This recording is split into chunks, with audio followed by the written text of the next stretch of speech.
வணக்கம் நண்பர்களே! மாயா சீனு சீரியல் செம பரபரப்பா போயிட்டு இருக்குன்னே சொல்லலாங்க. பரபரப்பான கட்டத்தில நம்ம ரகுராம் பேட்மிட்டன் அந்த கிளப்புக்கு தலைவரா ஆறாங்க. அப்ப விளையாட்டு போட்டியில கலந்துக்கிடவங்க வீட்டுக்கெல்லாம் ஒரு கெஸ்ட் விசிட் போகணும் அப்படின்னு அந்த இடத்துல சொல்ல நேரம், சரி நான் வாரேன் போகலாம் அப்படின்னு போக நேரம், வீடா நம்ம தனா வீட்டுக்கு வாராங்க நம்ம ரகுராம். அங்க பார்த்த உடனே தன்னோட பொண்ணு தான் அப்படின்னு தெரிஞ்சு ஷாக்காறாங்க. அப்போ நம்ம ரகுராம வரவேற்று பொன்னாடையெல்லாம் கதிர் போத்தி விடாங்க. அதோடி பார்த்தோன்னா, நீங்கள் எங்கள் வீட்டில் விருந்து சாப்பிட்டுட்டு தான் போகணும் அப்படின்னு சொன்னோன்னே, அதுக்கு என்னம்மா இந்த ரகுராம் ஐயா எல்லா வீட்லேயும் விருந்து சாப்பிடுவாங்க கொடுத்தாங்கன்னா, நீங்கள் பாசமாக கொடுத்தா போதும் அப்படின்னு சொல்ல, தனா வீட்டில் தனா கையால் சமைச்ச விருந்து சாப்பாடை சாப்பிட்டு நம்ம ரகுராமும் சந்தோஷம் தான் படுறாங்கங்க. நம்ம தனாவுக்கும் அப்படி ஒரு சந்தோஷம். ஜானகி அம்மாட்ட சொல்கிறாங்க, அப்பா எங்கள் வீட்டுக்கு வந்தாங்க, என் கையால் சமைச்ச உணவை சாப்பிட்டாங்கம்மா அப்படின்னு சொல்லி சந்தோஷப்படுறாங்க. அதை பற்றி தான் இந்த வீடியோக்குள்ளே பார்க்க போகிறோம். அதுக்கு முன்னாடி சேனலுக்கு லைக் அண்ட் சப்ஸ்கிரைப் பண்ணுங்கள் ஃப்ரெண்ட்ஸ். பக்கத்தில் இருக்க பெல் ஐக்கானையும் கிளிக் பண்ணுங்கள். அப்போ தான் நான் போடுற ஒவ்வொரு வீடியோவும் நோட்டிஃபிகேஷனாக உங்களுக்கு கிடைக்கும். வாங்க ஃப்ரெண்ட்ஸ் வீடியோக்குள்ளே போகலாம். ஃபஸ்ட்டு எடுத்த உடனே பார்த்தோன்னா பரபரப்பான அதிரடி கட்டம் தாங்க. நம்ம ரகுராம் நம்ம ஜானகி அம்மாவை பார்த்து அப்படியே சொல்லிடுறாங்க, நீ என்கிட்ட பேசக்கூடாது. ஏன்னா எனக்கு மேலே உனக்கு நம்பிக்கை இல்லை. கணவன் மனைவிக்கு உறவு பலமாக இருக்கிறதுக்கு அஸ்திவாரமே அந்த நம்பிக்கை தான். நீ அந்த நம்பிக்கையை என்னைக்கு என் மேலே வைக்க தவறுனியோ, அன்னையிலேருந்து நம்ம குடும்பத்தில் ஏகப்பட்ட பிரச்சனை குழப்பம் எல்லாத்துக்கும் காரணம் நீ என் மேலே வச்சுருக்க நம்பிக்கையை இழந்தது தான் அப்படின்னு சொல்கிறாங்க. அப்படி நீ என்ன நம்பிக்கையாக நினச்சியன்னா உன் கஷ்டத்தை எல்லாம் நீ என்கிட்ட சொல்லியிருப்பல, நீ அதெல்லாம் விட்டுட்டு நம்ம பாரம்பரிய நகையை நீ திருடி இருக்க. நீ ஒரு குற்றவாளி தான் என்னை பொறுத்தவரையில்.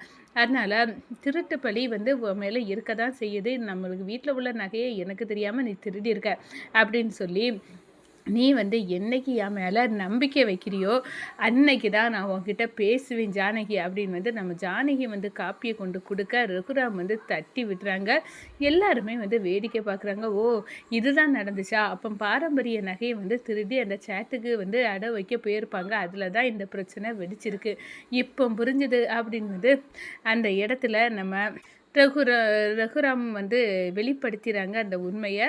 நம்ம சிவா மணி எல்லாருமே வேடிக்கை பார்த்துட்டு இருக்காங்க. பத்மாவும் பார்வதியும் சரி அன்னை இப்போ வெறுக்க தொடங்கிட்டாங்கல்ல அண்ணியை, இது போதும் அப்படின்னு இந்த சாக்குவுக்கே போதும் அப்படின்னு நினைக்க ஆரம்பிச்சிட்டாங்க நம்ம பத்மாவும் பார்வதியும்.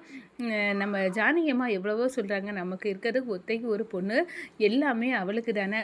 அப்போ அவள் கஷ்டப்படதை நம்மளால் தாங்கிக்க முடியாது. என் பொண்ணுக்காக தான் நான் இதை செய்கிறேன். ஆனால் என் பொண்ணு அவளுக்கு உதவி வேணும்னு ஒரு காலமும் என்கிட்ட கேட்டதே கிடையாது. அவளுக்காக நான் தாங்க பண்ணினேன் அப்படின்னு எடுத்தேன். அவள் எடுக்க சொல்லவே இல்லை இந்த நகையை. அவள் பணம் உதவின்னு இது வரைக்கும் கேட்டது கிடையாது. ஆனாலும் பிள்ளைய பெற்ற அம்மாவுக்கு அவள் கஷ்டப்படுறதை பார்த்துக்கிட்டு சும்மா இருக்க முடியாதுல்ல, அதனால தான் இந்த வேலையை செய்தேங்க அப்படின்னு சொல்ல நேரம், நீ அவள் கஷ்டப்படான்னு நினச்சேன்னா என்கிட்ட சொல்லியிருக்கணும், நான் அதுக்கு ஏதாவது சொல்லியிருப்பேன்.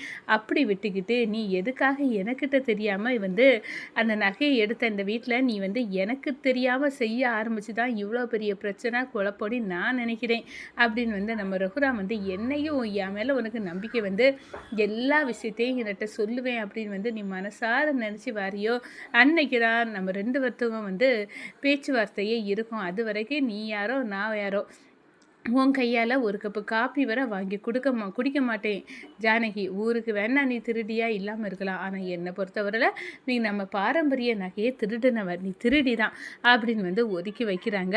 நம்ம பத்மா சொல்கிறாங்க பார்வதி கிட்ட, பாத்தியா என் அண்ணன் வேலையை காட்டிட்டாரு, ஜானகி நீ எப்படி இந்த வீட்டில் உள்ள நகையை திருடி இருக்காங்க பாத்தியா. அப்போது இதில் இருந்தே தெரியலை இவங்க ஒரு பெரிய குற்றவாளின்னு இப்போவாது அண்ணன் புரிஞ்சுக்கிட்டாரு அப்படின்னு அந்த இடத்துல சந்தோஷப்படுறாங்க. இந்த ஒரு சாக்கே போதும், அண்ணனுக்கு அன்னைக்கு இடையில விரிசல் இருக்குல்ல, அப்போ ஈஸியாக மாயாவை இந்த வீட்டை விட்டு துரத்துறதுக்கு ஏதாவது ஒரு ஸ்கெட்சை போட்டுற வேண்டியதா அப்படி பத்மாவும் பார்வதியும் பிளான் பண்ணிட்டு இருக்காங்க. அடுத்ததாக பார்த்தா நம்ம பேட்மிண்டன் கிளப்புக்கு தலைவராட்டு நம்ம ரகுராம் பொறுப்பேற்காங்க. பொறுப்பேற்ற உடனேயே அங்கே உள்ளவங்க சொல்லாங்க, அந்த குழுவில் உள்ளவங்க, இந்த பாருங்க ஐயா, பேட்மிண்டன் கோப்பை வந்து போட்டி நடக்க போகுது. ஆனா நடக்கிறதுக்கு முன்னாடி நம்ம ஒவ்வொரு வீட்டிலேயும் போய் வந்து விளையாடவங்கள விசிட் அவங்க வீட்டுக்கே சென்று அவங்கள வந்து சந்தித்து உரையாடணும். அப்படி ஒன்று நிகழ்ச்சி வச்சுருக்கோம். அப்புறம் ஒவ்வொரு வீட்டுக்கும் நம்ம போகணும். சரி, தாராளமாக போகலாம் அப்படின்னு வந்து நம்ம ரகுராமன் வந்து சொல்லுறாங்க. வீட்டுக்கா வந்து கூட்டிகிட்டு போகிறாங்க. வாங்க வாங்க அப்படின்னு வந்து நம்ம ரகுராம கூட்டிகிட்டு நேராக தனா வீட்டில் போய் நிற்கிறாங்க. பயங்கர ஷாக்கு. நம்ம தனாவுக்கும் கதிரும் நம்ம வீட்டுக்கு இப்போ பேட்மிண்டன் கிளப்பில் இருந்து வராங்க அப்படின்னு வந்து சந்தோஷமாக எதிர்பார்த்துட்டே இருக்காங்க. அங்கே தன்னோட அப்பாவே கெஸ்ட்டாக வர்றது தெரிஞ்சு ரொம்ப சந்தோஷப்படுறாங்க. வாங்க அப்படின்னு வந்து கூப்பிட்ட உடனே நம்ம ரகுராம் வந்து இதை வெளிக்காட்டிக்கிடக்கூடாது, நம்ம ஒரு தலைவராக போட்டி நடக்கவங்கள சந்திக்க வந்திருக்கோம், அவ்வளோதான் அப்படின்னு வந்து அந்த இடத்துல இருக்காங்க. நம்ம தனாவை வந்து வரவேற்கிறாங்க. தனா வந்து வரவேற்கிறாங்க. வாங்க ஐயா வாங்க அப்படின்னு வந்து சொல்லி பொன்னாடை எல்லாம் வந்து போர்த்தி விட்டாங்க. அதோட நல்லா விளையாடுங்க, நீங்கள் பெருமை சேருங்க அப்படின்னு வந்து நம்ம ரகுராம் சொல்ல, நாங்கள் உங்களுக்கு விருந்து சமைச்சு வச்சுருக்கோம், நீங்கள் சாப்பிட்டுட்டு தான் போகணும் அப்படின்னு வந்து சொல்ல நேரம், சரிங்க ஐயா சாப்பிடுவோம் அப்படின்னு வந்து சொல்ல நம்ம ரகுராமும் வந்து சரி அப்படின்னு வந்து ஒரு கெஸ்டாட்டு இருந்து அவங்க வீட்டில் சமைச்சதை சாப்பிட்றாங்க. என் பொண்ணு அவள் கையால் சமைச்ச உணவு அப்படின்னு வந்து ருசிச்சு எடுத்து சாப்பிடாங்க நம்ம ரகுராம். அதோட அப்பாவுக்கு இன்னைக்கு விருந்தே வச்சிட்டோம் அப்படின்னு வந்து சும்மா ஹாப்பியாக இருக்காங்க. அதே நேரத்தில் ரகுராமுக்கு என் பொண்ணுக்கு சமைக்கவே தெரியாதுன்னு இருந்தேன், ஆனால் அவள் கைப்பக்குவமும் ஜானகி கைப்பக்குவம் மாதிரி நல்லா தான் இருக்குது, பரவாயில்ல அப்படின்னு வந்து இருந்து சாப்பிட்டுட்டு சரி அப்படின்னு வந்து விட விட்டு போகிறாங்க. நம்ம தனாவுக்கு சந்தோஷம் தாங்க முடியாமல் ஃபோன் போடுறாங்க நம்ம ஜானகி அம்மாவுக்கும். இந்த பாருமா, இன்னைக்கு அப்பா என் வீட்டுக்கு வந்தாங்க. என்னடி சொல்ல?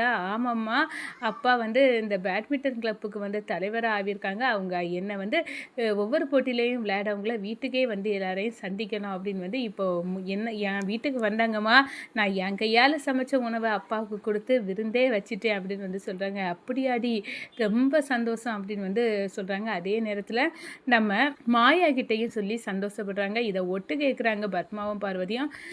இருந்து அன்னை தனா மேலே அவ்வளோ வெறுப்பு நீ காட்டிக்கிட்டு தனா வீட்டுக்கு போய் விருந்து சாப்பிட்டுட்டு வராங்களா? எப்படியெல்லாமா நடக்கும்? நான் அப்போ எதுக்காக மகளை வெறுத்தது மாதிரி காட்டணும் அப்படின்னு வந்து அந்த இடத்துல வந்து அன்னை வேணும்னி தான் நம்மகிட்ட வந்து வெறுக்கிறாங்க. ஆனால் உள்ளுக்குள்ளே தனா மேலேயும் ஜானகி மேலேயும் பாசம் இருக்க தான் செய்வு அப்படின்னு வந்து அந்த இடத்துல பத்மாவும் பார்வதியும் வந்து பேசிக்கிட்டு இருக்காங்க. நம்ம தனா வந்து விருந்து சமைச்சு ரகுராமுக்கு அனுப்பிவிட்டாலும் எங்கள் அப்பாவே வந்து பேட்மிண்டன் கிளப்புக்கு வந்து தலைவர் ஆகியிருக்காரு. இந்த நேரத்தில் அவர் பொண்ணை நான் வந்து தோத்தான், ஃபைனலில் போய் தோத்தேனா நல்லாவா இருக்கும்? நல்லாவே இருக்காது. அப்படின்னா அப்பாக்கி தான் அவமானம். என்ன பண்ண?